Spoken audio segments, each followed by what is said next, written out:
this is a topic that is very, very close to my heart. It's also a topic that I believe in the years to come is going to be absolutely vital. And I'll explain what I mean by from self to hybrid regulated learning in a moment. And I'll introduce a framework that I have been working on kind of over the last 20 years, but it's obviously changing quite significantly as a result of technological developments. So let me jump in. I'm just going to make one little change here because I can't see.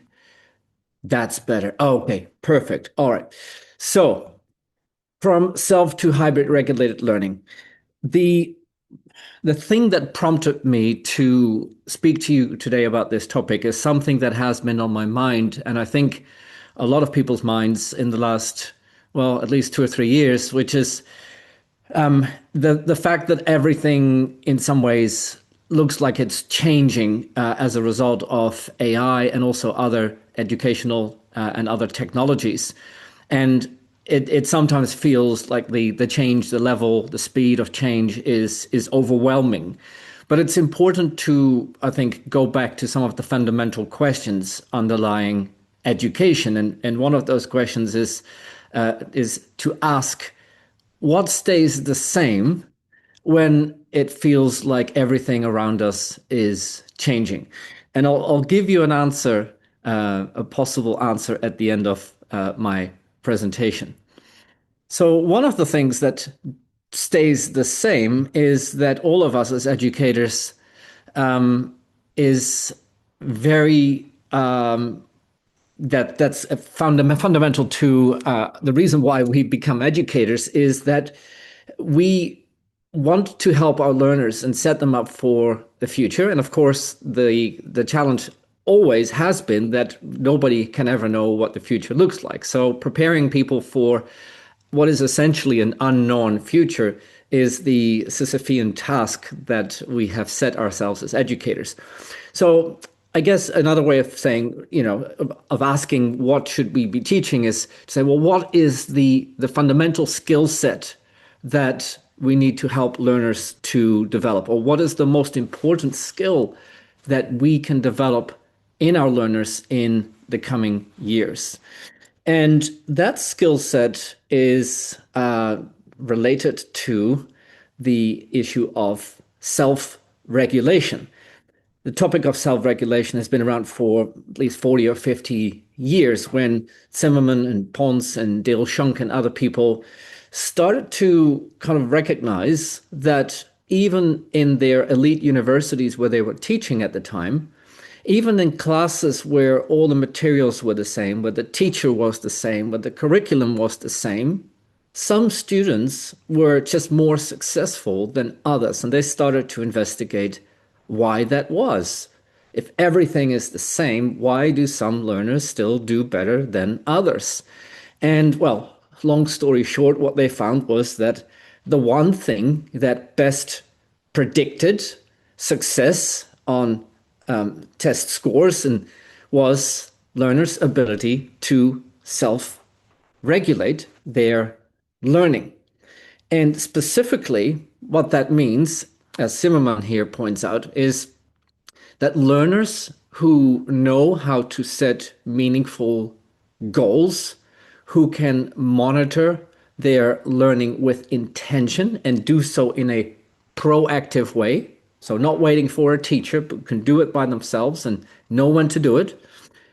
Students who use strategies effectively and who respond to personal feedback adaptively not only attain mastery more quickly, meaning they not only learn faster, but here's the key thing, they are also more motivated to sustain their efforts to learn. In other words, they are more likely to persist in their learning, even at times when perhaps things are not going as well, when there are challenges and obstacles, which of course, as educators, we know there always are in the learning process. Now, the thing that has fascinated me for a long time is that self-regulated learning is recognizably important in the classroom. students who are proactive and who participate actively are more likely to be successful. But this also, of course, applies outside of the classroom. And for many years now, I've been investigating these different, what I call spaces or learning environments outside of the classroom. Still, in educational research and in teacher education and in testing, we really focus primarily and often exclusively on essentially just one single type of learning, which, as you can see here on the screen, is formal learning. And formal learning is beneficial. It has a number of characteristics that make it easy to implement, make it easy to assess, make it easy to test, make it easy to organize.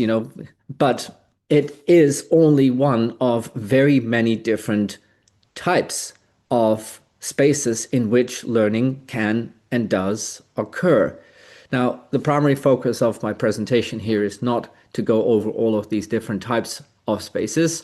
I've put a QR code in the top right corner of your screen where you can download a position paper for free, which I've written on this topic.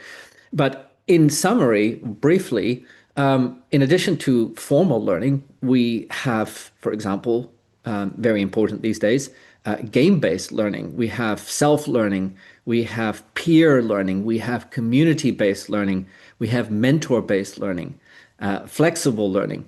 And these are all forms of learning that I believe are going to become increasingly important as we go on. By the way, just very briefly, I can't stop myself, but there's one on here, which is the most common form of learning, of all types of learning, at least for adults. And if you have a quick scan across the image here, can you pick out which one that would be? So I've mentioned already peer learning, self-learning, mentor learning. There's also informal learning, game learning, remote learning, flexible learning, play learning. But actually, the most common form of learning is the one near the top, next to the word learning spaces, called performance support. And performance support is what happens when somebody is in the process of carrying out a task. You can see here on the image, if it's not too small on your screen, you can see somebody is digging a hole in the ground and somebody else is standing next to that person with a laptop. So clearly, this person is performing the task of digging a hole. But maybe he needs to be careful not to hit an electricity line or a gas line. So he needs support from someone else, in this case, a person, to guide him on how to dig this hole. It's a very simple example. But if you ponder this, it's the most common way in which we acquire new skills, at least as adults. For example, in the workspace, I have a job that I need to do. There's this spreadsheet that I have to complete. I don't know how to do it. I'll just quickly ask my colleague. In other words, I'm getting support with my performance. Or I'll quickly jump onto YouTube and look at a quick tutorial. Or I observe other people who know more than I do. And it's that type of daily observation, learning, micro learning that is actually the most common. Now, the reason why I begin my talk about hybrid regulated learning with the topic of self-regulated learning is that learning outside of formal education is by far the most common form of learning. We don't have exact figures because, as you can imagine, if learning takes place outside of a formal classroom, it's difficult to measure, it's difficult to observe. But estimates are somewhere in the range of 70 to 80% of adult learning takes place outside of the classroom. So when we talk about the importance of self-regulated learning, and for us as teachers, the importance of developing, fostering self-regulated learning, we are setting up our learners for lifelong learning. Now, we've known about the importance of lifelong learning for many years, decades really. the importance of preparing learners for whatever circumstances they find themselves in the future, giving them the skills to deal with whatever comes their way. However, in recent years, I've added to lifelong learning another, what I think is fundamental aspect, which is life-wide learning. So it's not just into the future, but it's also across people's everyday lives. People, as we've pointed out, learn in a classroom, they learn outside a classroom, they learn with their family, they learn in the community center, they learn on their mobile phone. So, as educators, we're not only preparing learners for what may happen in the future, a temporal aspiration, but also what is happening across somebody's personal life. And really, ideally, we need to prepare learners to deal with whatever life throws at them across these different dimensions. Which leads me to the crux of this presentation, which is the recognition that the traditional model of self-regulated learning, as important as it is no longer comprehensive. It's no longer entirely valid anymore. Let me explain what I mean by that. So in traditional SRL, self-regulated learning, learners are at the heart of the learning process. Learners are the ones who make decisions about what to learn, when to learn, where to learn. Learners monitor their own progress. They decide whether they are still on the right track. So they evaluate themselves and they adjust their learning goals accordingly. However, what we have seen in the last few years, but especially I would say in the last 6 to 9 months, is the development of AI, or its ability to support and guide learners, not just in terms of providing learning materials, whether it be in the form of instructional materials or quizzes or tests, but also its ability to guide learners, to support learners in their own learning. In other words, the AI doesn't just teach, but it also helps learners to learn by themselves. And the ways in which it does that include, for example, its ability to provide feedback, not just on performance, not just on the number of answers that a learner got right on a quiz, but also on the learning process. So increasingly, AI can tell when a learner is perhaps applying a strategy that is not helpful in the long term. Increasingly, AI is already able to proactively suggest alternative resources or suggest more meaningful or more realistic goals for learners to work towards. Increasingly, AI is able to help learners to pay attention, to keep learners from drifting and maintaining their attention on what is important in relation to the learner's own goals. And in the near to medium term future, not only that, but also it will be able to do that across a learner's lifespan. So not just giving feedback, for example, on a specific task that a learner is doing at one moment in time, but monitoring how a learner performs from 1 week to the next, from 1 month to the next, and maybe in the future, even from 1 year to the next. In other words, you can think of an AI like this as a learning coach, not as a provider of content and instruction, although that may be part of it, but more importantly, somebody who knows you as a learner with your strengths, with your weaknesses, with your aspirations, your goals, your motivations, etc.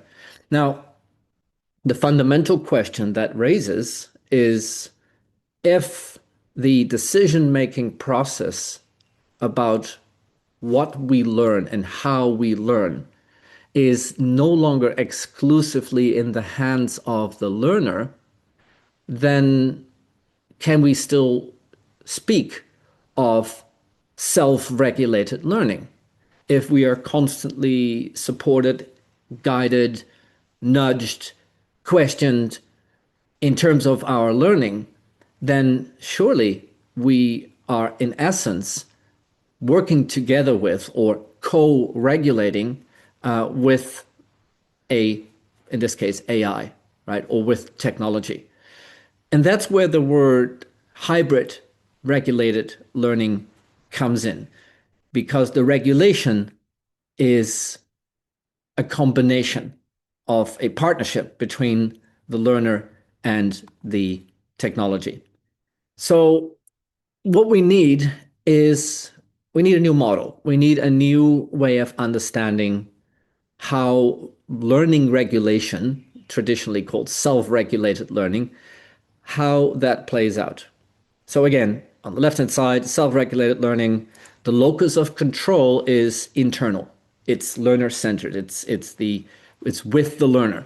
The role of the technology there is essentially just a support act. You know, the technology is something that the learner decides to use, maybe to take a test or to find learning materials, what have you. But the regulation is completely in the hands of the learner. In hybrid regulated learning, the locus of control is actually distributed. It's not with me, it's not with the AI, it's a combination of both. So it's not learner-centered anymore, it's partnership-centered. The role of the technology then is certainly not passive. It plays not only an active role, but also a proactive role.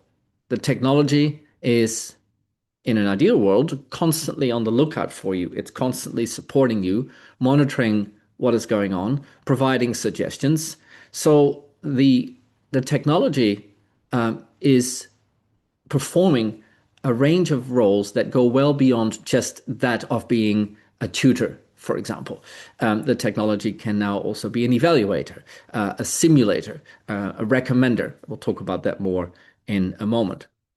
So, as we've seen in the last few days in other presentations, this idea of co-regulation is becoming increasingly important. And in the case of self-regulated learning, I would say fundamental to our understanding of how the learning process unfolds.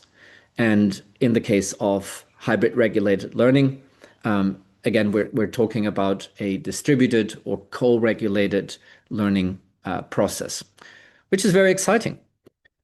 Very briefly, if you're interested in the topic of self-regulated learning and the history of it and some existing models and understandings, this is a free position paper that is available online and talks about this in a little bit more detail than I have time for here.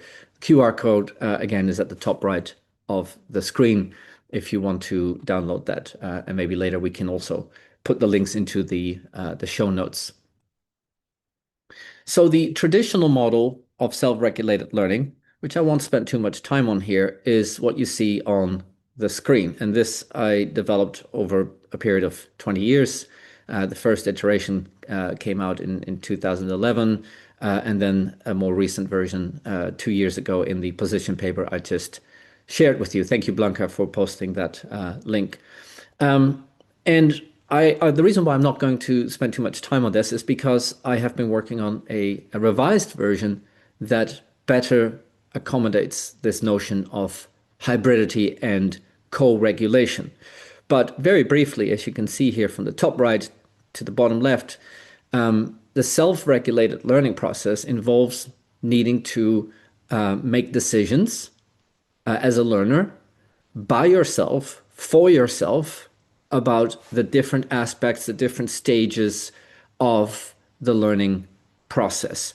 And we'll go into a little bit more detail there in a second, because the new model actually is more comprehensive and more descriptive of what is actually happening at the moment.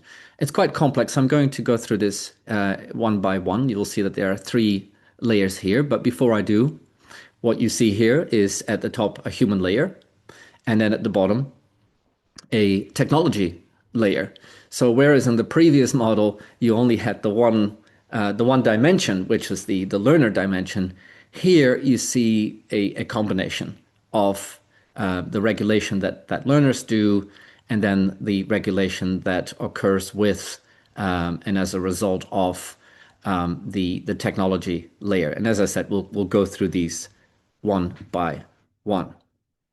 So looking at the human layer and starting from the top left, um, and again, a lot of the background is in the position paper, the link of which is in the chat. Um, the self-regulated learning process starts with learners' ability to motivate themselves and to orient their learning. And why do we start there? Well, because outside of formal education, we don't have a teacher or a tutor to motivate us, whether it's an external motivation like an exam or getting a certificate, or whether it's an internal intrinsic motivation that a teacher is able to encourage you to discover. We have to do it ourselves. And again, because learning beyond the classroom is so very, very common, it's actually one of the main drivers for success in learning and therefore in life, which is the ability to not only to motivate oneself to learn something new, but also to maintain that motivation, especially in the face of challenges. My background is in second language acquisition, and language learning is, of course, an incredibly long-term, difficult process. And, one of the most common reasons why, especially adult learners, drop out of language learning is that they just cannot maintain the motivation over such a long period of time. So improving your ability to motivate yourself is a key to long-term success. But of course, as educators, we can teach that. When we do have learners in our classes, we can teach them ways in which they can overcome, for example, demotivation, times of stress. We can give them strategies and techniques to keep up their motivation. And by doing so, we are preparing our learners for that lifelong and life-wide learning we talked about earlier. Moving on to the next stage, needs and context analysis. So a learner needs to be able to decide what they need to learn. And again, in a formal setting, it's easy. You just show up, the teacher or the curriculum or the materials decide what you need for you. Maybe there's a quick diagnostic test, and then after that, the decisions are made for you. But outside of formal education, you need to figure this out yourself, and knowing what is beneficial to learn and what perhaps is not really urgent or important or beneficial to you is incredibly important. But again, something that most learners are unable to do.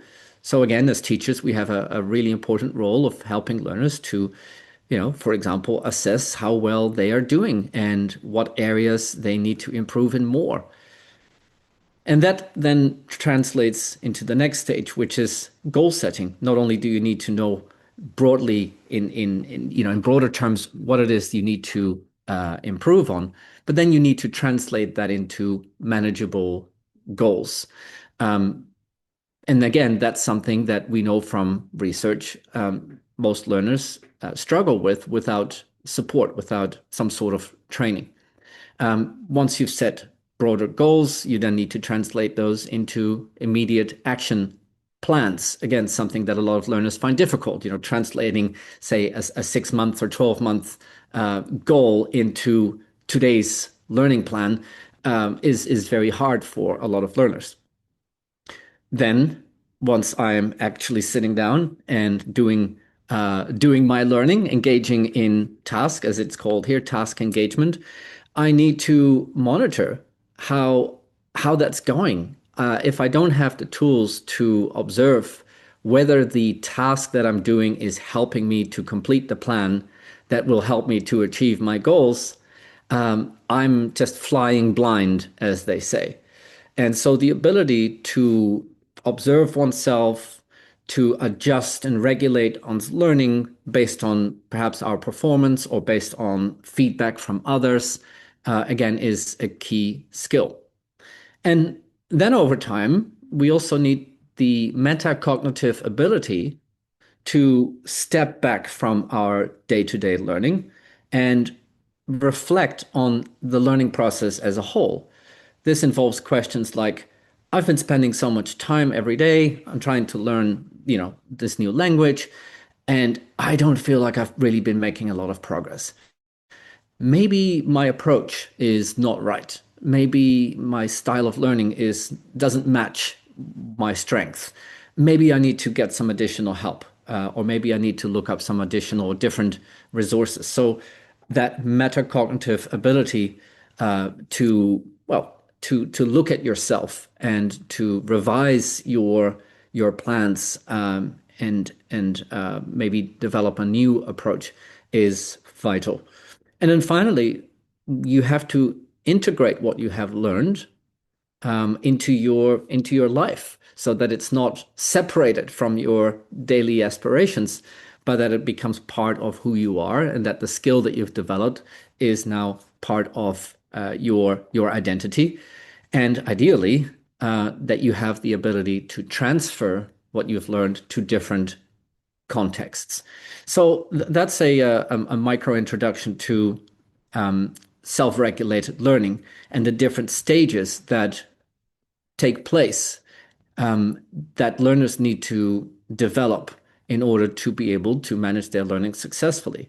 Now, I think it'll be clear to you that that's a lot. That's a lot to ask of anyone. Somebody just posted, Mohammed, I think, in the chat. Yes, in addition to all that, you need to be really aware, not just of yourself, but also of the task that you're doing, of the environment, the situation that you're in. It's a really tough job, which is why, as teachers, we learn how to teach. And that's why, as educators, we continue to learn more about how to teach because we still haven't figured out how to do it perfectly. And we're somehow expecting learners to do this by themselves. So, luckily, we now have let me just clicked on the wrong screen here. Here we go. Let's go back. So we now have the ability to have technology help us with this layer, with this skill. So let me just quickly go back to this model here. So we've talked about the top layer, which is what humans do. But you can see that there are connections between the top layer and the bottom layer. And the bottom layer is the technology layer, because you can see that for each of these skills that learners need to have, there are corresponding roles that technology can play. For example, if we look at, I don't know, just pick a random one, needs and context analysis. So again, the ability to know what you need to learn, what is most relevant to you. Well, technology is actually pretty good at helping you figure out, helping you to figure out what a particular skill or domain involves. It's pretty good if it knows you at comparing whether that specific skill or domain is relevant based on your prior experience. It's also pretty good at knowing what sort of level is probably right for you based on your prior performance and what it knows about your interests, etc. So yeah, that's it's able to provide you with a pretty good evaluation of the skill set, the context, and your personal aspirations, and then provide you with recommendations. So an evaluator role is something that an AI can very well do here. If we look at planning as a second example, it's the one on the right-hand side. When it comes to planning your learning, well, AI is very good at making recommendations based on the resources that it has access to. It's pretty good at making recommendations based on the amount of time that you say you have for it. Not only that, it can simulate different learning scenarios. It can provide you with the tools necessary to actually create the plans and maybe put them into your diary or, create reminders for you. So you can see where the technology is in the background increasingly able to provide a kind of like a supporting role to the learners.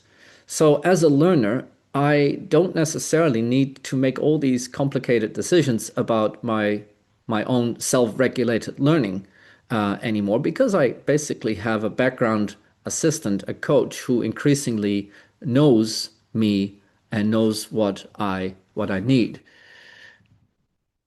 Oliver just wrote task engagement. Yeah, that's the active phase where learners actually do what they said they would do. There's actually even more to that, but I don't want to didn't want to go into too much detail. But of course, you can imagine when you're engaging in a task, you need to observe how that's going in the moment and make micro adjustments as you go along.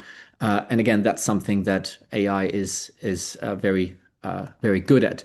So again, the key point here is that we're not on our own anymore.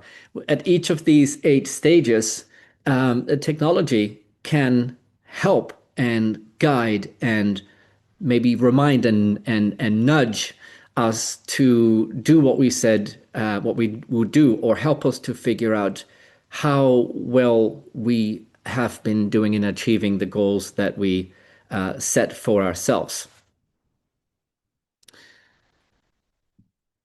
So the middle layer, which we haven't talked about yet, let's very quickly jump back. So top layer, human level, bottom layer, technology level.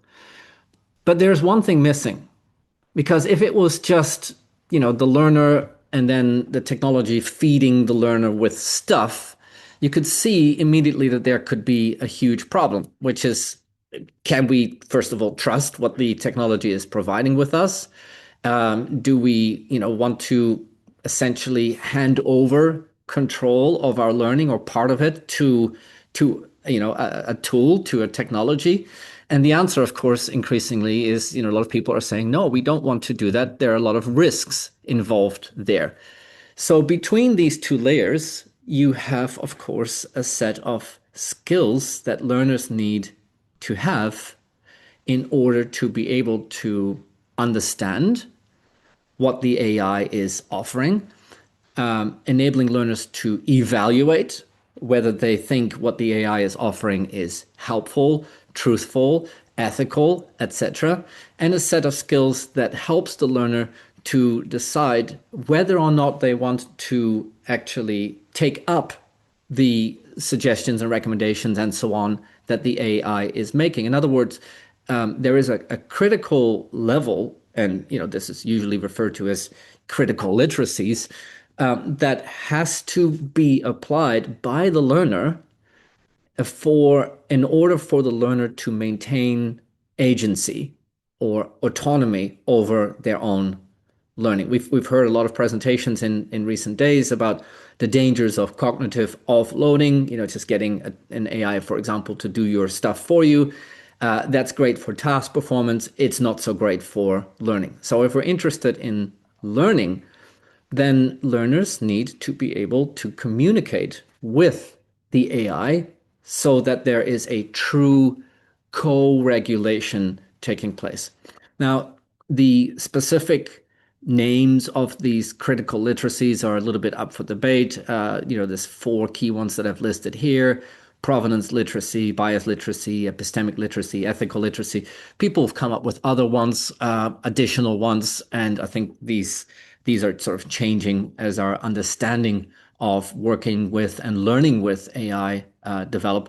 But however we label them, it's clear that learners who lack this critical skill set to communicate in a two-way, in a dialogue with an AI, are in the long term going to be at a huge disadvantage because they are essentially at the mercy of the technology.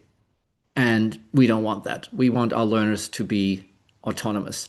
So for us as teachers, but also more broadly, for the education system, for policymakers, for curriculum designers, materials developers, these skills need to be integrated into what we teach. Which leads me to the final 2 points, which are kind of like implications of all this. Like, okay, how do we work with this from here on out? And I want to conclude by looking very briefly at 2 points. One is to do with assessment, and the other is to do with, next steps, if you will. So for educators, and when I say educators, I mean anybody involved in any aspect of learning and teaching, whether it's developing materials or actually teaching in a class. In order for learners' ability to communicate with technology meaningfully and autonomously, in order for that skill set to develop, we as educators need to understand and intervene where necessary how learners communicate with, work with, co-regulate with the AI. So rather than saying to a learner, write me an essay of 500 words and hand it in, obviously, if I just look at the result and it's perfect, that's great, but it's probably written by an AI, right? So instead, we want to bring to the foreground the process of working that the learner has gone through of working with the AI. So we want to make the hybrid co-regulation, we want to make it visible as much as we can. So different research studies have, used different ways of investigating the learning co-regulation process. Some examples include looking at the prompts that learners have used in order to create an end product. So rather than just measuring or testing or scoring the essay itself, you would look at all of the different questions that the learner has asked and the revisions that they have made to their essay. And you can see from that whether they have just blindly taken the suggestions or whether they have critically thought about them, asked follow-up questions, and so on. Other things that researchers have tried very successfully is to look at annotated dashboards over a period of time, where you can see, for example, how much and how extensively learners engage with different technologies at different times of the learning process. So, for example, if you have a dashboard that can see how often learners, for example, ask questions of an AI, or how often they argue with an AI, and how that compares over time, or how that compares between different groups, you can learn a lot about whether or not, as a group, as a class, for example, your learners are strengthening their ability to co-regulate with technology, or whether they're not developing those skills. And finally, of course, just a good old reflection journal. Just talking to your learners, or if you're a researcher, talking to your participants and say, how did you approach this task? The AI suggested that you change your goal. What did you feel about that? Did you change your goal? If you did, why? If you didn't, why not? In other words, we want to qualitatively understand how learners, essentially how they develop those muscles, those AI co-regulation muscles. So yeah, there's lots of artifacts that are available to us as teachers and researchers that we can use. As I said, notes, plans, reflections, prompts, drafts, interaction records, and they really allow us to kind of, as I said, make visible the learning process. And from that, of course, we can then see where there might be gaps in the perhaps the critical literacies that our learners have or their understanding of hybrid regulated learning. So to conclude, I think we have a lot of interesting work ahead of us as a field. For example, we don't know, to what extent learners accept or reject AI advice. We're starting to see some studies that investigate this. We don't know whether relying on an AI to regulate our learning, especially beyond the classroom, is on balance a good thing or a bad thing. We don't know, this is an interesting one, how working with technology impacts our sense of identity. If something else helps you to make decisions, how does that make you feel as a learner? And in some cases, we've seen preliminary results that show that it can either enhance learners' confidence. I feel like I have support. I'm not on my own. But we've also seen studies where learners feel like, well, I don't have any control anymore. I don't feel like it's my learning. We don't know enough. We have a lot more research to do. And finally, we need much better measures to investigate how this co-regulation and this shared agency actually occurs. Yeah, exactly. It feels like my success is not really mine. If you've done a good piece of work, but it's actually, that it's written by an AI, do you really feel proud of it or not? And in a broader sense, that applies to the whole self-regulation or hybrid regulated learning process as well. So, in conclusion, we really do need to reconsider, practice and policy. As educators, we need to design tasks that explicitly bring to the foreground this collaboration and intervene and develop those critical literacies for hybrid regulated learning in our learners. I don't think we're doing that at the moment. We're teaching critical literacy skills, digital literacy skills, but not so much in the context of learning how to learn by yourself. For institutions, I think we really need to rethink assessment practices completely.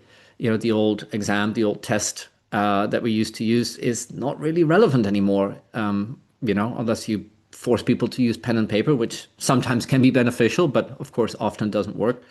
And then for policymakers, this when new policies are being developed, this understanding of the fact that going forward into the future, learning beyond the classroom is only going to become more important, and learners' ability to critically engage with technology is going to be fundamental to that. Well, then we really need to build that into the curricula that we design. So I promised you at the beginning that I would answer the question, when it feels like everything changes, what stays the same? And I think actually it's your care. It's the fact that as educators, you are here. We're all here. We're trying to learn. We're grappling with new ideas, new technologies, some of them really challenging. But we're here and we are because we care. And I think we can talk about technology all day.